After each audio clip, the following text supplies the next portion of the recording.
Hello बच्चों, कैसे आप सब। उम्मीद करता हूँ कि आप सब बहुत अच्छा होंगे और बहुत अच्छे से जो है पढ़ रहे होंगे। तो आज हम लोग शुरू करने वाले हैं हम लोग का चैप्टर जो है शुरू हो गया है। आज जो हम लोग टॉपिक पढ़ने वाले हैं वो पढ़ने वाले हैं accommodation in Belgium. Accommodation in Belgium कहने का मतलब ये है, एकोमोडेशन मतलब रख रखाव, है ना, कि किस तरह में जो है लोग बेल्जियम में रहते हैं और मतलब रख रखाव क्या है वहाँ का, ये टॉपिक ये कहता है, पर्टिकुलरली ये टॉपिक यही कहता है। आगे बढ़ते हैं कि क्या है, लाइन बाय लाइन पढ़ेंगे एनसीईआरटी का और जानने की कोशिश करेंगे कि क्या कह रहा है। देखिए, the Belgium leaders took a different path. Wait a second.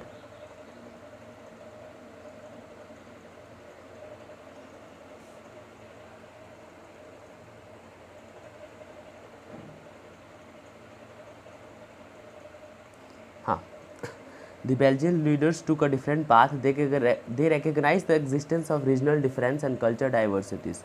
देखिए, मैंने बता दिया था, मैंने श्रीलंका और बेल्जियम दोनों की कहानी, स्टोरी जो है, दोनों ही कंट्री का स्टोरी कंपेयर करके बता दिया था कि बेल्जियम किस तरह जो है अपने आप को संभाल लेगा और श्रीलंका किस तरह कॉन्फ्लिक्ट वार में चला गया था, है ना। श्रीलंका जो है किस तरह से कॉन्फ्लिक्ट वार में चला गया था और वहाँ पे सिविल वॉर हो गया था जस्ट बिकॉज इंडियन तमिल्स थे वो, और वहाँ के जो तमिल्स थे उन्होंने डिमांड कर दिया था कि हमें अपना एक स्टेट चाहिए जिसका नाम हम लोग तमिल एलम रखेंगे, तमिल एलम स्टेट्स। तो इसके वजह से वहाँ पे जो है चीज़ें ख़राब हो गई थी। लेकिन बेल्जियम ने कैसे अपने कॉन्स्टिट्यूशन में अमेंडमेंट करके चीज़ों को सही कर दिया, इस बात को अभी हम लोग जानने की कोशिश करते हैं। देखिए, दे रिकग्नाइज द एग्जिस्टेंस ऑफ, वहाँ के जो लीडर्स थे ना बेल्जियम के मतलब बेल्जियन लीडर्स, मतलब सीधा सीधा कहें तो उन लोगों ने यहाँ के रीजनल डिफरेंसेस और कल्चर डाइवर्सिटीज़ को पहचान लिया था। Between 1970 and 1993 they amended their constitution 4 time. 1970 से लेकर 1993 तक उन्होंने अपने संविधान को ना 4 टाइम्स बदला, मतलब अमेंड किया। बदला मतलब वहाँ पे बदलाव किए, जो संविधान में बदलाव चाहिए थे वो बदलाव किए ताकि देश बहुत सही तरीके से चल सके। So as to work out an arrangement that would enable everyone to live together within the same country. और बदलाव किस लिए हुआ, ताकि ये संविधान फिर इजाज़त दे कि every community in this Belgium should live with piece and harmony, है ना, एक बहुत अच्छे तरीके से रह सके।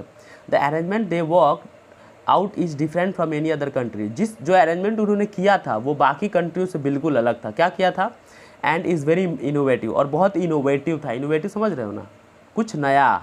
Here are some of the elements of the Belgian model. यहाँ पे कुछ बातें बताई गई हैं जो उन्होंने संविधान को बदल के बेल्जियम में पूरी तरह लागू किया था। मैंने आपको बता दिया है, बेल्जियम की 100% पॉपुलेशन को डिवाइड करके बता दिया था कि वहाँ पे 59% डच थे, 40% फ्रेंच थे और 1% जर्मन थे।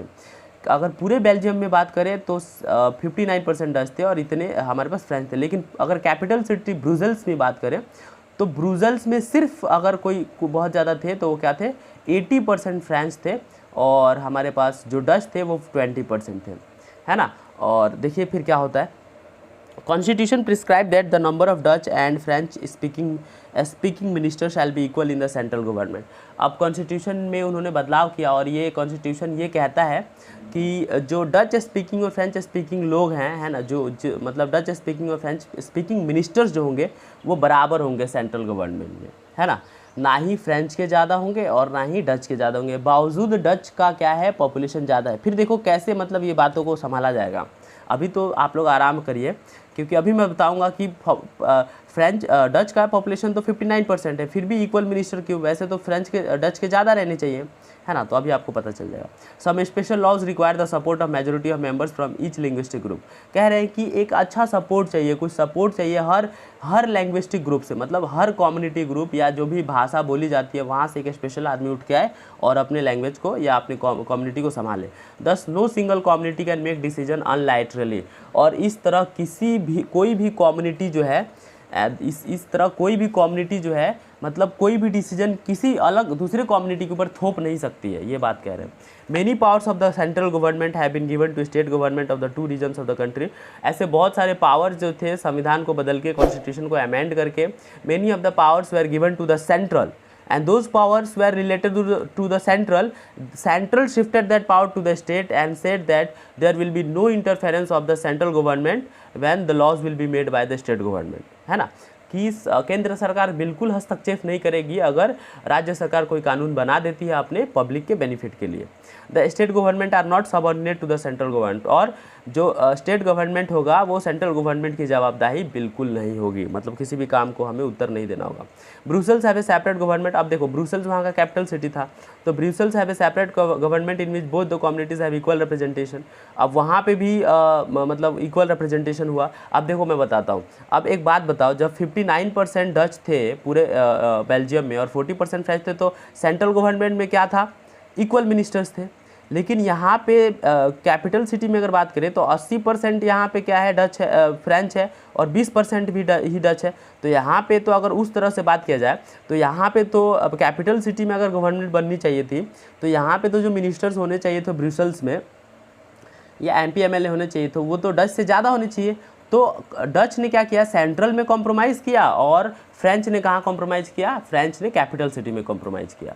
तो इस तरह से चीज़ें बातें बननी शुरू हुई। The French speaking people accepted equal representation in Brussels because the Dutch speaking community has accepted equal representation in the central government. वही बात है, फ्रेंच ने क्यों इक्वल मतलब स्पीकिंग पीपल को एक्सेप्ट कर लिया रिप्रेजेंटेशन को ब्रुसेल्स में, क्योंकि सेंट्रल ने पहले ये बात को एक्सेप्ट कर लिया था। अब यहाँ पे देखिए एक बहुत अच्छी जो है आपके पास एक पिक्चर दी हुई है, ये मोंटेनबर्ग स्ट्रेट और ग्रैंड पैलेस ग्रॉट मार्केट, ये दो भाषा में लिखा हुआ है।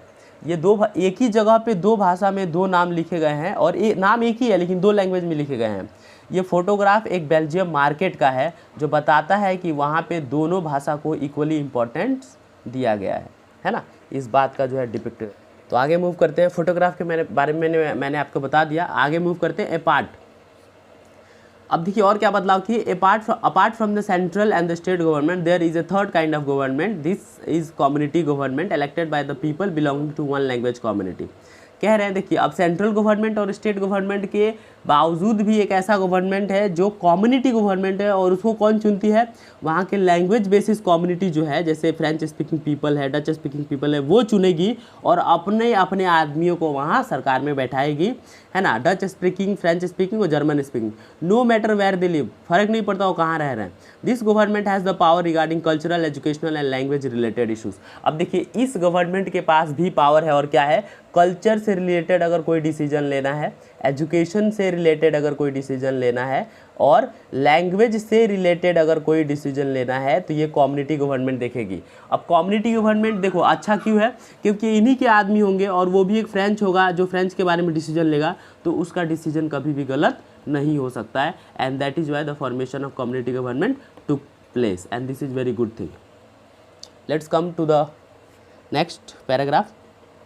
You might find the Belgian model very complicated। आपको ये बेल्जियन मॉडल बहुत कॉम्प्लिकेटेड लग रहा होगा। It needed is very complicated, है ना, even for the people living in Belgium. अब जो बेल्जियम में लोग रहते हैं ना, उनके लिए भी ये बहुत ज़्यादा कॉम्प्लिकेटेड है, बट दिस अरेंजमेंट है वर्क वेल सो फार। लेकिन जो ये सुविधाएं दी गई हैं, जिस तरह से सरकार का फॉर्मेशन हुआ है, अभी तक ये जो है बहुत बेहतरीन तरीके से काम कर रहा है।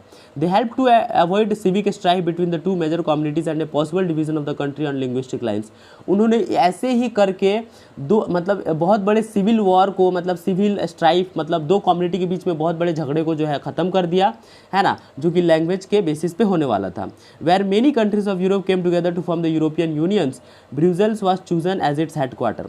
अब देखो क्या हुआ कि when many countries of Europe came together to form the European union, अब बहुत सारे कंट्रीज एकजुट मिल के आए कि यूरोपियन का यूनियन बनाना चाहिए, तो ब्रुसेल्स को क्या चुना गया, उसका हेडक्वार्टर चुना गया, है ना। तो ये सारा जो है टॉपिक है। आगे बढ़ते हैं, देखिए क्या कह रहा है। कह रहा है कि what do you learn from this two stories of Belgium and Sri Lanka. आपने इन दो देशों की कहानी से क्या सीखा। बोथ आर डेमोक्रेसीज, दोनों में ही लोकतंत्र है, yet they dealt with the questions of power sharing differently. they are having the democracy, instead the Sri Lanka has faced the great conflict and the civil war, but due to the amendment in the constitution, just because they have amended, the Belgium leaders amended the constitution, they avoid the civil war. In Belgium, the leaders have realized that the unity of the country is possible only by respecting the feelings and the interest of the different communities and regions. अब देखिए Belgium ये बात समझ गया था कि किसी भी देश की यूनिटी जो है तभी पॉसिबल है जब वहाँ पे के लोगों की हम इज्जत करेंगे, रिस्पेक्ट करेंगे, उनकी भावनाओं को समझेंगे, है ना, उनकी कम्युनिटीज़ के इंटरेस्ट को समझेंगे, वहाँ के रीजन्स को जानेंगे. Such realisation resulted in mutually acceptable arrangements for sharing power. अब इसी बात का मतलब ये रियलाइजेशन जैसे हुआ तो पावर का अरेंजमेंट जो है एक्सेप्टेबल हुआ और शेयरिंग पावर जो है एक अच्छी तरह से काम कर गई. Sri Lanka shows us a contrasting example. It shows us that if a majority community wants to force its dominance over others and refuses to share power, it can undermine the unity of the country. अब श्रीलंका से हमें ये सीख मिलता है कि whatever the percentage if we are having in the whatever the majority if whatever the percentage having of majority in any of the country, they cannot force any of the any of the law to the minority. या वो वही नहीं चाहेंगे जो होगा, मतलब जो चाहेंगे वही नहीं होगा. मतलब अगर ऐसा होता है तो जो वहाँ की माइनॉरिटी है वो, ये श्रीलंका एक एग्जांपल है कि वहाँ की जो माइनॉरिटी है वो ज़रूर विद्रोह करेगी, संघर्ष करेगी अपनी चीज़ों को लेकर. और श्रीलंका में ऐसे हुआ. और विद्रोह और संघर्ष एक बार कहाँ तक पहुँच सकता है, सिविल वॉर तक पहुँच सकता है, और वो बाकायदा गया भी है. ठीक है, तो अब आगे पढ़ते हैं कि अगला टॉपिक हमारे पास क्या है. यहाँ पे कह रहा है why power sharing is desirable. Power sharing क्यों मतलब डिज़ायरेबल है, क्यों ज़रूरी है कह सकते हैं, है ना, क्यों होना चाहिए, ऐसा ये सारा ये चीज़ कह रहा है. तो पावर शेयरिंग क्यों होना चाहिए, आप लोग को भी कोई आइडिया लग रहा होगा कि power sharing is why important, है ना. पावर शेयरिंग इज इम्पॉर्टेंट, मैं बताता हूँ क्यों इम्पॉर्टेंट है. लेट्स मूव आगे. देखो, thus two different sets of reasons can be given in favor of power sharing, है ना. Firstly power sharing is good because it helps to reduce the possibility of the conflict between social groups. देखिए power sharing पहली बात तो इसलिए ज़रूरी है क्योंकि ये क्या करता है, कॉन्फ्लिक्ट, सोशल ग्रुप में जो कॉन्फ्लिक्ट होता है ना उसकी पॉसिबिलिटी को क्या कर देता है, कम कर देता है. Since social conflict often leads to violence and political instability, power sharing is a good way to ensure the stability of political order. और जो सोशल कॉन्फ्लिक्ट होते हैं वो क्या करता है, देश में इनस्टेबिलिटी क्रिएट करता है, पावर पॉलिटिकल इंस्टेबिलिटी क्रिएट करता है. इसीलिए पावर शेयरिंग बहुत ज़रूरी है ताकि पॉलिटिकल ऑर्डर देश का बना रहे, पॉलिटिकल स्टेबिलिटी रहे. Imposing the will of majority community over others may look like an attractive option in the short run, but in the long run it undermines the unity of the nation. अब देखिए short term के लिए क्या हो सकता है कि majority जो है बहुत सारा इम्प्लीकेशंस कॉम्प्लिकेशंस लगा सकती है माइनॉरिटी के ऊपर, लेकिन ये लंबे समय के लिए बहुत अच्छी बात नहीं है. देश इससे क्या हो जाता है, बर्बाद हो जाता है. Tyranny of the majority is not just an oppressive for the minority, it often brings ruin to the majority as well. अब देखिए जो प्रॉब्लम मेजोरिटी ने माइनॉरिटी के लिए क्रिएट किया है, this is not very important that the problem will be face by the minority only, है ना. ऐसा भी हो सकता है, it can happen so like कि majority one day majority will also face the same situation and the same problem. जैसे minority ने मेजोरिटी को क्या किया था, श्रीलंका में झुका दिया था. There is a second deeper reason why power sharing is good for democracies. अब दूसरा रीज़न ये है कि क्यों पावर शेयरिंग बहुत ज़रूरी होता है डेमोक्रेसी में. पहला रीज़न तो हम लोग ने जान लिया, क्योंकि क्या करता है, पॉलिटिकल स्टेबिलिटी को पॉलिटिकल ऑर्डर को स्टेबल करता है. Power sharing is the very spirit of democracy. Power sharing एक आत्मा है कह सकते हैं, है ना, एक बहुत अच्छी बात है डेमोक्रेसी के लिए. Democratic rule involve sharing power with those affected by its existence and whose have to live with its effect. Power sharing क्या होता है कि एक डेमोक्रेटिक रूल को बरकरार रखता है ना. और ये मतलब पावर शेयरिंग अगर कहीं डेमोक्रेटिक है और पावर शेयरिंग नहीं है तो डेमोक्रेटिक ना के बराबर, सीधा सीधा इसका मतलब ये कह सकते हैं. People have right to be consulted and how they are to be govern, है ना. People have right to be consulted and how they are to be govern. मतलब जहाँ पे डेमोक्रेसी है वहाँ के लोगों के पास अधिकार है कि वो लोग जाने कि उनकी सरकार क्या है, कैसे काम करिए और उनको कैसे रहना है. A legitimate government is one where citizens through participation acquire a stake in the system. अब देखो लेजिटिमेट गवर्नमेंट क्या होती है, लेजिटिमेट मतलब वैध गवर्नमेंट, लेजिटिमेट गवर्नमेंट मतलब प्योर गवर्नमेंट कह सकते हो, ट्रांसपेरेंट गवर्नमेंट, जो भी काम करती है वहाँ के पब्लिक को पता चले और पब्लिक वहाँ के सिटीजन भी अपना पार्टिसिपेशन सरकार में दिखाए और एक बढ़िया स्टेक मतलब acquire stake in the system, और एक मतलब भागीदारी बने उस सिस्टम का, उस सरकार का, पब्लिक सिटीजन भी एक अच्छा भागीदारी बने और इस तरह से चीज़ें बेहतरीन हो. Let us call the first sets of region prudential and the second moral. Let us call the first sets of region prudential.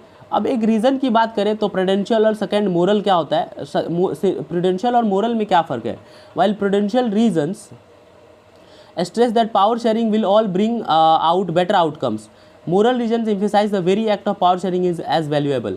अब देखिए प्रूडेंशियल के तौर पे अगर सोचे तो पावर शेयरिंग क्यों इंपॉर्टेंट है, प्रूडेंशियल के तौर पे अगर सोचे तो प्रूडेंशियल होता क्या है, मतलब एक ऐसा डिसीजन जो कि बहुत सोच समझ के लिया गया है कि ये जो डिसीजन हम लोग ले रहे हैं whether it will give us profit और लॉस, है ना। ये बहुत कहते हैं ना कैलकुलेटिव डिसीजन होता है कि घाटे में जाऊंगा कि फायदे में जाऊंगा, ऐसा वो चीज़ अगर होता है तो उसको प्रूडेंशियल कहते हैं। तो prudential reason stress that power sharing will bring out better outcomes. तो प्रूडेंशियल तौर पर सोचा जाए तो ये हमेशा ही देखा गया है कि जो प्रूडेंशियल तौर पे सोचा जाए तो पावर शेयरिंग जो होता है, पावर शेयरिंग है ना, तो ये क्या करेगा कि एक अच्छा आउटकम लेके आएगा, है ना। पावर शेयरिंग एक अच्छा आउटकम लेके आएगा। मोरल रीजन पे अगर नीति के तहत देखा जाए तो very act of power sharing as valuable. अब पावर शेयरिंग इंपॉर्टेंट होता ही है, अब मोरल के तौर पे देखा जाए तो पावर शेयरिंग एक वैल्यूएबल चीज़ है ना, मतलब उसकी वैल्यू है। तो मोरल और प्रूडेंशियल के तौर पर ये देख सकते हैं। Let's move to the next topic. और यहाँ पे एक कहानी दी हुआ है खलील्स डायलेमा। एक्चुअली इसको हम लोग अगले टॉपिक में कवर करते हैं, है ना, अगले टॉपिक में कवर करेंगे बहुत बेहतरीन तरीके से। खलील्स डायलेमा देखिए क्या कह रहा है। ये कहानी है दो दोस्तों का, है ना, और देखते हैं क्या है इसके बारे में। ये कहानी शायद तुर्की और सीरिया से रिलेटेड है, तो मैं आपको बताऊंगा। ये कहानी अगले टॉपिक में जो है कवर करूँगा, ठीक है। और होप्स हो कि अगले टॉपिक मतलब अगला जो वीडियो बनाऊँगा वहाँ पर ये जो है ख़त्म हो जाए, हमारे पास पावर शेयरिंग जो है ख़त्म हो जाएगा। तो अगेन हम एक चैप्टर जो है पॉलिटिक्स से ख़त्म कर देंगे, फिर हम लोग जो जियोग्राफी स्टार्ट करेंगे, जियोग्राफी का फर्स्ट चैप्टर देखेंगे। आप लोग ऐसे ही वीडियो को देखते रहिए और बहुत सारा प्यार दीजिए। अगर चैनल पे नए हैं तो चैनल को प्लीज़ सब्सक्राइब कर लीजिए। आपको ऐसे ही लाइन बाय लाइन में हर सब्जेक्ट, मतलब हर सब्जेक्ट इन द सेंस की सोशल साइंस का हर ब्रांच, जैसे पॉलिटिक्स हो गया, जियोग्राफी हो गई, है ना, हमारे पास हिस्ट्री हो गया, और अपने पास एक और सब्जेक्ट है इकोनॉमिक्स, वो हो गया। लाइन बाय लाइन में यहाँ पे आपको सारा कुछ पढ़ाऊंगा और लाइन बाय लाइन आपका क्लियर होगा। आपको बिल्कुल नहीं लगेगा कि आपका जो school in the mid corona बंद है ना। वैसे स्कूल्स खुलने वाले हैं, तो देखिए कब तक खुलते हैं। तब तक आप लोग अपना ध्यान रखिए और मास्क लगा के घूमिए मार्केट में, और ऐसा ज़रूरी नहीं है तो ना घूमें। तो चलिए, thank you so much and thank you all. आप सब अपना ख्याल रखें और अपने घर वालों का भी ख्याल रखें। Thank you so much.